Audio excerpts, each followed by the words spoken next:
मेरे दोस्त कैसे हो? उम्मीद करते हैं ठीक ही होंगे। तो पूरा मौज मस्ती से पढ़ाई कर रहे हैं ना? हाँ सर, पूरा मौज मस्ती से पढ़ाई कर रहे हैं। आज हम लोग पढ़ेंगे रचना के आधार पर वाक्य भेद। बहुत आसानी से सब कुछ समझ लेंगे, बिल्कुल टेंशन नहीं लीजिएगा। हाँ सर, मजा आएगा। देखो दोस्त, रचना का मतलब होता है बनावट, यानी कोई भी वाक्य कैसे बना है और उसकी बनावट को यदि हम बदल भी देंगे ना तब भी अर्थ यानी मीनिंग में कोई भी चेंजेस नहीं होगा। कुछ उदाहरण देकर समझाइए ना सर। देखो इन दो वाक्यों को, वह बिस्तर पर जाते ही सो गया, नोबिता के जैसा होगा। चलो इसकी बनावट यानी इसका रचना को बदलते हैं। वह बिस्तर पर गया और सो गया। मुझे तो रात भर नींद नहीं आती है सर। मोबाइल रखकर सोया करो यार तुम लोग। देखो दोस्त, हमने इस वाक्य को इस तरह बदल दिया लेकिन इसका अर्थ नहीं बदला। दोनों ही मीनिंग सेम है। वह बिस्तर पर गया और सो गया, इसी को रचना कहते हैं। मीनिंग नहीं बदलेगा, समझे? हाँ सर, समझ गए। दोस्त, अब देखेंगे रचना के आधार पर वाक्य के 3 भेद है। पहला सरल वाक्य, दूसरी संयुक्त वाक्य और तीसरी मिश्र वाक्य। हाँ सर, बताइए। अब देखते हैं पहला भेद को, सरल वाक्य। देखो दोस्त, जैसे नाम से ही पता चल रहा है कि यह सरल यानी सिंपल होगा, तो ऐसे वाक्य में एक कर्ता और एक क्रिया होगी। सर, यह कर्ता और क्रिया क्या होती है? बताता हूँ। देखो दोस्त, कर्ता यानी जो भी कोई काम करता हो, जैसे राम ने रावण को मारा, तो इस वाक्य में काम कौन किए हैं? राम भगवान में ना, तो कर्ता राम भगवान हो गए हैं। इस तरह से पता लगा सकते हैं रावण को किसने मारा, तो आंसर आएगा राम भगवान ने, तो कर्ता हो गए राम भगवान। अब देखो क्रिया क्या होती है। क्रिया यानी कोई भी काम, जैसे रावण को मारना एक काम हुआ, पानी पीना कोई काम हुआ, दौड़ना एक काम हुआ, तो इसको क्रिया बोलेंगे। तो समझ गए ना दोस्त कर्ता और क्रिया को? हाँ सर, समझ गए, लेकिन एक और एग्जांपल दे दीजिए ना सर। देखो, आशा अच्छी गाती है, दूसरी बिजली चमकती है, तीसरी पानी बरसा, चौथा मोहन हाथ मुंह धोकर पढ़ने बैठा। इन चारों वाक्य को देखें। फर्स्ट वाला, आशा अच्छा गाती है, तो कौन अच्छा गाता है? आशा, तो कर्ता हो गया आशा। और क्रिया क्या हो गया? गाना गाना, क्योंकि जो गाना है वो तो कोई काम है ना, तो क्रिया हो गया। दूसरा वाक्य में बिजली चमकती है, तो बिजली हो गई कर्ता और चमकना क्या हो गया? क्रिया। तीसरी वाक्य में पानी बरसा, तो पानी हो गया कर्ता और बरसा क्रिया। चौथा वाक्य मोहन हाथ मुंह धोकर पढ़ने बैठा, तो मोहन हो गया कर्ता और धोकर हो गया क्रिया। समझ गए दोस्त? हाँ सर, समझ गए। जब तुम कर्ता और क्रिया को समझ गए तो सरल वाक्य को भी समझ गए होंगे।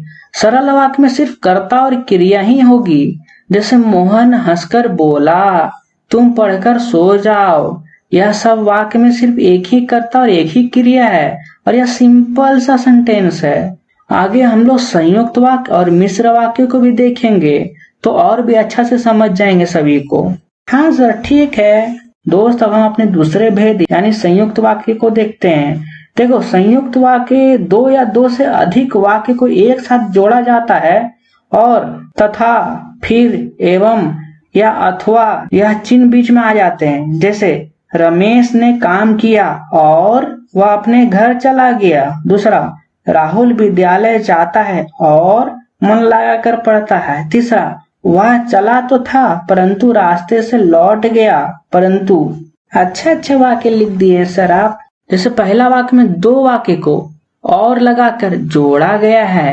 रमेश ने काम किया, पहला वाक्य, और दूसरा वाक्य वह अपने घर चला गया। इन दोनों वाक्य को हम बीच में और लगाकर दोनों को जोड़ दिए हैं, उसी को हम लोग संयुक्त वाक्य कहते हैं। दूसरा वाक्य राहुल विद्यालय जाता है और मन लगाकर पढ़ता है। दोनों वाक्य को हम और से जोड़ दिए हैं दोस्त। इसी तरह से दो या दो से अधिक वाक्य को कोई भी चिन्ह लगा के, और, परंतु, जो भी मैंने यहाँ साइड में दिए हुए हैं सब चिन्ह को लगा कर जोड़ा जाता है, तो उसको संयुक्त वाक्य कहते हैं। बात तो सही है सर, आप इजी से समझा रहे हैं। कुछ और उदाहरण देख लेते हैं संयुक्त वाक्य की। सुबह हुई और चिड़िया चहकने लगी। कल 15 अगस्त है इसलिए बाजार बंद रहेगा। इसी तरह देखो और भी वाक्य मैंने दे दिए हैं। हाँ सर, समझ गए। दोस्त, अब हम देखते हैं कि तीसरे भेद मिश्र वाक्य को ध्यान से देखो। इन मिश्र वाक्य में भी दो या दो से अधिक वाक्य को जोड़ा जाता है, लेकिन दूसरा वाक्य ना पहला वाक्य पर डिपेंडेंट रहता है, यानी पहला वाक्य के बिना दूसरा वाक्य नहीं हो सकता है। दोनों एक दूसरे के बिना नहीं हो सकता है, इस तरह भी बोल सकते हैं। कुछ एग्जाम्पल देकर समझाइए ना सर। देखो, जब मैं घर से निकला तब वर्षा हो रही थी। दूसरी वाक्य, यदि तुम आओगे तो हम भी चलेंगे। तीसरा, वह काम हो गया जिसे करने के लिए आपने कहा था। चौथा, सफल वही होता है जो परिश्रम करता है। इन वाक्य को देखें। जब मैं घर से निकला तब वर्षा हो रही थी। हम सिर्फ इतना ही कहते हैं कि तब वर्षा हो रही थी, तो इसका कोई अर्थ निकल रहा है ना, मत पता ही नहीं चला तब वर्षा हो रही थी मतलब।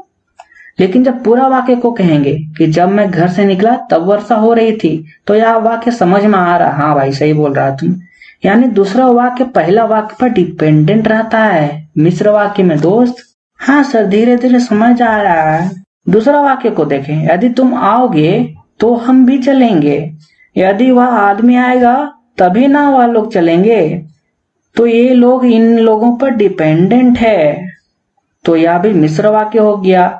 इसी तरह तीसरा, वह काम हो गया जिससे आप करने के लिए कहे थे, तो यह भी वाक्य मिश्र वाक्य है। जिस काम को करने के लिए कहे थे वह हो गया।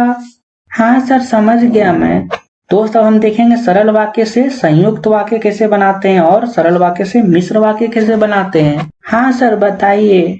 देखो, सूर्योदय होते ही चिड़िया चहचहाने लगी। दूसरा, वह बिस्तर पर जाते ही सो गया। तीसरा, मोहन हाथ मुंह धोकर पढ़ने लगा। चौथा, सीता के स्टेशन पहुंचते ही गाड़ी खुल गई। ये सभी जो है ना, ये सभी सरल वाक्य हैं, क्योंकि एक ही कर्ता और एक ही क्रिया है। तो इन सरल वाक्य को हम लोग संयुक्त वाक्य में बदलेंगे। ठीक है सर, बदलिए। सबसे पहला वाला, सूर्योदय होते ही चिड़िया चहचहाने लगी, इसको संयुक्त वाक्य में बदलते हैं तो हो जाएगा सूर्योदय हुआ और लग गया, चिड़िया चहचहाने लगी। दोनों वाक्य के बीच में और लगा दिए हैं तो यह हो गया संयुक्त वाक्य। दूसरा वाक्य, वह बिस्तर पर जाते ही सो गया, हुआ हो जाएगा वह बिस्तर पर गया और सो गया। तीसरा, मोहन हाथ मुंह धोकर पढ़ने बैठा, बदल जाएगा मोहन ने हाथ मुंह धोआ और पढ़ने बैठा। चौथा, सीता के स्टेशन पहुंचते ही गाड़ी खुल गई, बदल जाएगा सीता स्टेशन पहुंची और गाड़ी खुल गई। इन सभी वाक्य को ध्यान से देखें। हाँ सर, सब कुछ बहुत आसानी से समझ गए। कुछ अन्य उदाहरण भी देख लीजिए। ठीक है सर। दोस्त, अब हम देखते हैं सरल वाक्य से मिश्र वाक्य कैसे बनाते हैं। जैसे मोहन हंसकर बोला, वह हो जाएगा वह मोहन है जो हंसकर बोला। अब देखिए, दूसरा वाक्य पहला पर डिपेंडेंट हो गया। दूसरी, तुम पढ़कर सो जाना, वह हो जाएगा जब तुम पढ़ लोगे तब सो जाना। बाकी भी उदाहरण देख लें दोस्त। हाँ सर, सब कुछ अच्छे से समझ गए, थैंक यू सर। तो यह बुक को आप परचेस करना चाहते हैं तो डिस्क्रिप्शन और फर्स्ट कमेंट में इसका लिंक दिया हुआ है, वहां से परचेस कर सकते हैं। हाँ सर, ठीक है।